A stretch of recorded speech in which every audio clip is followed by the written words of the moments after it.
Who looks outside dreams, who looks inside awakes. Carl Jung. You think you're making your own choices, that you're free. But look closer. How many things do you do just to avoid disappointing someone else? How many times have you silenced your opinion, not because it wasn't worth saying, but because you were afraid someone might judge you for it? This isn't freedom. This is survival. And Carl Jung warned, the greatest chains aren't around your wrists, they're in your mind, woven from the fear of being disliked. You don't chase your goals. You chase applause. You don't speak your truth. You edit it to fit the room. The world told you that being accepted is the same as being loved. But Jung saw it differently. He believed that when you live to be approved, you're not living at all. You're just rehearsing a version of yourself that others might tolerate. And here's the real tragedy. You could spend your entire life playing that role and still be rejected in the end. So ask yourself, whose opinion are you really living for? Is it your parents, your partners, society's? Or maybe it's an invisible audience in your head, one that you keep trying to impress, but that never claps loud enough. You think approval will give you peace. But it never does, because even when you get it, you're already anxious about losing it. Jung believed this anxiety is not just psychological, it's spiritual. It's the soul suffocating under the weight of expectation. Most people never notice this cage. It looks like ambition. It looks like kindness. It even looks like love, but deep down, it's fear. Fear that if you're not liked, you're not enough. So you compromise. You overextend. You apologize for being too much or not enough. You contort yourself just to fit into a mold someone else made for you. And the worst part? You start thinking this is normal. But what if it isn't? What if the constant need to be liked is the very thing keeping you from becoming who you truly are? Jung believed that the self, the real self, doesn't emerge through conformity. It emerges through conflict, through rejection, through friction with the world, because only when you're willing to stand alone do you realize what actually belongs to you. You don't need permission to be yourself, but you do need courage. Courage to be misunderstood, courage to be judged, courage to be disliked. And that's where most people hesitate, not because they lack strength, but because they still believe they can win everyone's approval. They think there's a way to be bold and safe, to be honest and universally accepted. But there isn't. At some point, you will have to choose their comfort or your truth. The people who seem the most at peace aren't the ones who are most liked. They're the ones who have stopped caring whether they are or not. They've accepted a truth most of us run from, that real freedom requires rejection, that peace doesn't come from everyone smiling at you. It comes from you not needing them to. Jung called this process individuation, the painful, beautiful journey of becoming whole. And wholeness doesn't come from being what others want. It comes from being what you truly are, even if it means walking alone. So here's the question. Are you ready to stop performing? Because as long as your worth is defined by others, you will always be chasing a moving target. But the moment you let go, when you stop trying to be liked and start living by your values, you'll feel something you've been missing for a long time: relief. And that's the first breath of real freedom. You tell yourself you're anxious, that you're overwhelmed, that you just can't help it. But Carl Jung would tell you something different. He'd say, you're not a prisoner of your emotions. You're the architect of them. You build them, you shape them, and more often than you realize, you use them to avoid something you're not ready to face. Think about it. How many times have you said, I'm too nervous to go, I'm too scared to try, or I'm not ready yet? You believe those emotions are barriers, but Jung, like Adler before him, believe their strategies. Emotional shields, clever excuses crafted by the unconscious to keep you safe, but also small. You think the fear is stopping you from moving forward, but what if the fear is there because you don't want to move forward? It's not that you're afraid to fail the interview. It's that part of you doesn't want the responsibility of trying. So your unconscious creates anxiety, not to torment you, but to protect you from the risk of change. The emotion isn't blocking your path. The emotion is the path, the one your inner self created to lead you somewhere safer. This isn't weakness, it's survival. But it's also self-sabotage. You've been taught to believe emotions are untouchable, things that happen to you. But Jung didn't see them that way. He saw emotions as servants of the will, tools shaped by the psyche to serve a deeper purpose. Every emotion is a response to meaning, and meaning comes from your goals. First, you choose, often without knowing, what you want to avoid. Then, you generate the feeling that will help you avoid it. You feel shame. Maybe it keeps you quiet so you won't be judged. You feel guilt. Maybe it keeps you frozen so you won't risk repeating past mistakes. You feel fear. Maybe it protects you from stepping into a version of yourself you're not ready to handle yet. And the harsh truth is, you're not broken, you're strategic. But strategy built on fear always leads to stagnation. You weren't born with this system. You built it. Somewhere along the way, you decided, unconsciously, that pleasing others, staying safe and being good was more important than being whole. So now, when opportunity knocks, you don't rise, you retreat. Not because you're weak, but because your mind is obeying an old decision you forgot you made. And that's why nothing ever changes. Because deep down, you're still running the same program. Avoid pain, stay invisible, be approved. But Jung didn't want you to avoid your darkness. He wanted you to face it. Not to destroy it, but to understand it. Because only when you see the fear clearly can you realize it's not a wall. It's a mirror. Your fear isn't the enemy. Your fear is information. It's your psyche saying, this is where you stop trusting yourself. So stop running from your emotions. Stop believing they're bigger than you. They're of you. And if you created them, you can reshape them. Here's a radical idea. What if your anxiety isn't proof that something's wrong, but proof that something inside you is ready to evolve? What if your discomfort is a signal, not to retreat, but to step forward? Because when you stop using fear to protect your wounds and start using courage to heal them, something changes. You stop being a victim of your own mind. You become its master, and that's when real transformation begins. You've been told that your past defines you, that because you were hurt, betrayed, neglected, you're broken. That who you are today is the inevitable result of what someone else did to you years ago. But Carl Jung would call that a lie. Not because trauma isn't real, but because it isn't everything. Yes, you've been wounded, but you're not the wound. Yes, your story matters, but it doesn't own you. And no, you are not doomed to repeat your pain unless you choose to carry it like a badge. Jung believed that the past shapes us, but it doesn't imprison us. What holds you back isn't the memory, it's the meaning you've attached to it. And meaning is your responsibility. You weren't in control of what happened to you, but you are absolutely in control of how it defines you. Think about it. Two people experience the same betrayal.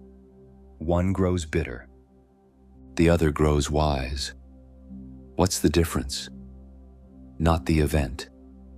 The interpretation. The story they choose to tell themselves afterward.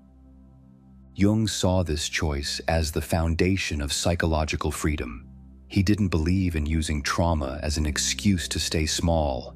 He believed in confronting it, integrating it, and rising through it. not around it. He called this process shadow work, the confrontation with all the parts of yourself you've tried to bury. But here's the part most people miss. Your trauma didn't stop you from healing.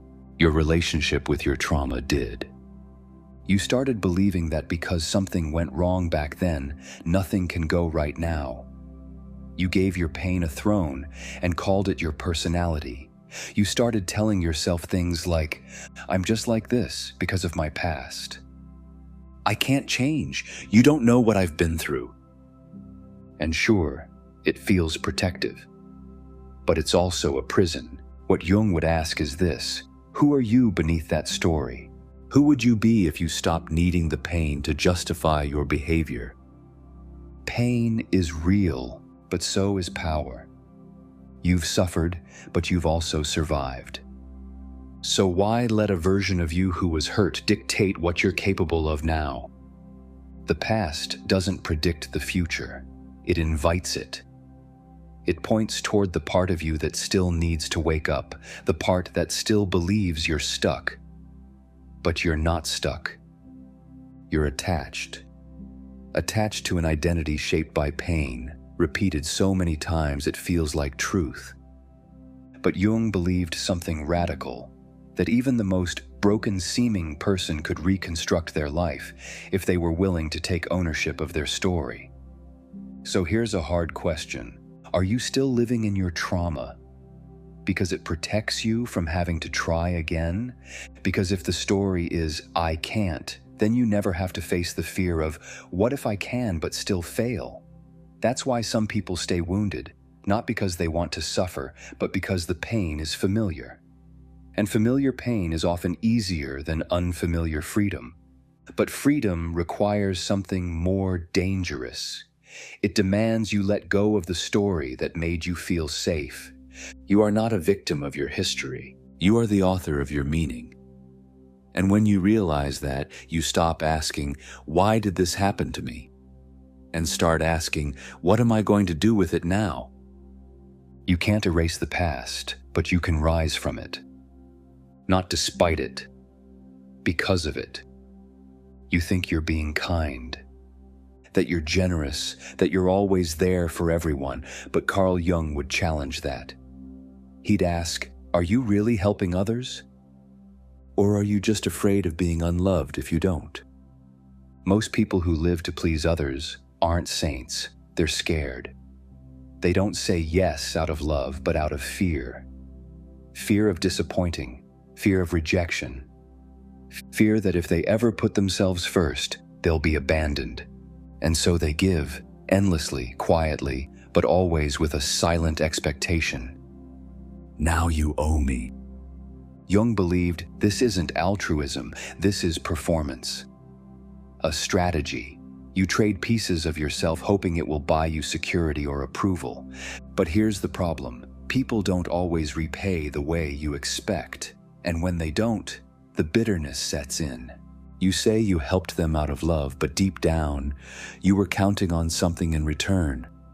A thank you, an invitation, a favor, validation. And when it doesn't come, you don't just feel disappointed, you feel betrayed. That's not love. That's a transaction that failed. You organize the birthday party. You listen to their problems. You sacrifice your time. And when they forget to acknowledge it, something inside you breaks. Not because you're unappreciated, but because your approval system didn't pay off. And now you're angry. Not just with them, but with yourself.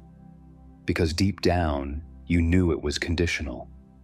You didn't speak your needs. You didn't set your limits. You assumed they would just know, and they didn't.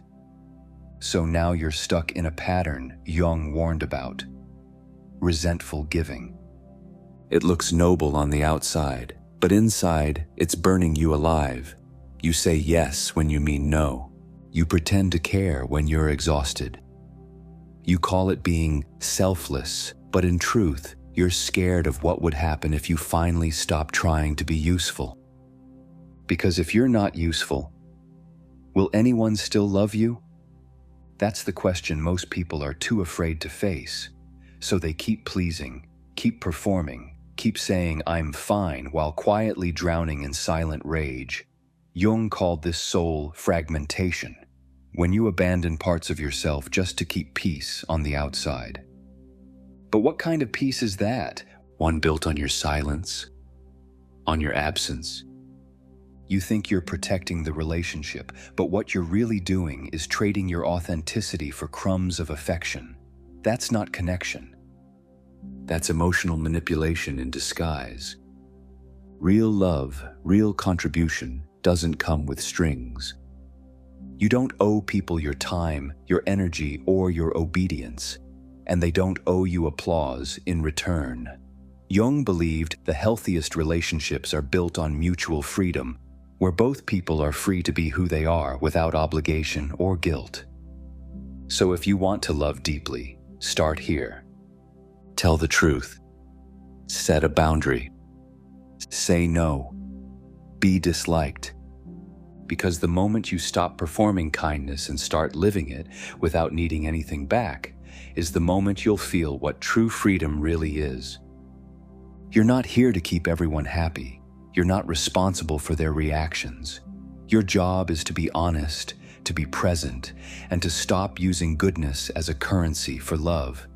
If you give, let it be clean. Let it be whole. Let it come from a place that doesn't need to be noticed. Because when you contribute without expectation, you finally understand what it means to be free in connection, not controlled by it. You've spent your whole life trying to prove you're enough. Prove you're smart. Prove you're kind. Prove you're worthy of love. You measure yourself by what you do, what you give, what you achieve. And every time you fall short, you wonder if maybe you're just not it. But Carl Jung saw through this lie. He believed the idea that you have to earn your worth is one of the most destructive beliefs you can carry, because it puts your self-worth on a leash, one held by everyone else. If you're funny today, you feel valuable. If you're productive, you're proud. But the moment you're tired, lost, confused, you feel worthless. That's not self-worth. That's conditional validation. And it's a prison. Jung believed your value is not tied to what you do, but to what you are. And what you are is human, complete, whole, from the very beginning. Not once you're healed, not once you've achieved. Now, even in your mistakes, even in your flaws. But society doesn't teach you that. It teaches you that love is performance, that you're lovable if you meet expectations, that you're respectable if you're productive, that you're important if you're useful, so you hustle, you perfect, you strive. But it's never enough, because the bar keeps moving. The applause always fades, and the moment you slow down, you feel the crushing weight of emptiness again. That's because your worth was never supposed to come from the outside. Jung understood this. He believed that a person's healing begins when they stop looking for proof of their value and start seeing it as inherent, not something you build, something you remember.